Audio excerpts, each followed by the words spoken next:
ปานนี้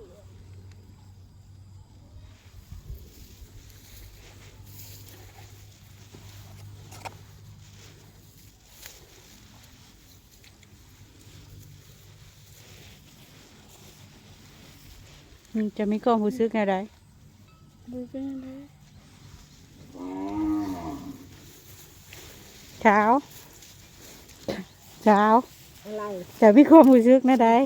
คือสิว่าปวดจนน้อง โอ้มีความรู้สึกยังอีก ก็มันรู้จักเด้อ โอ้เนาะอยากกินแต่โอเพิ่นว่าเพิ่นว่าเพิ่นอยากดกหญ้าเมื่อยเนาะเพิ่นว่าเพิ่นอยากกินแต่โอ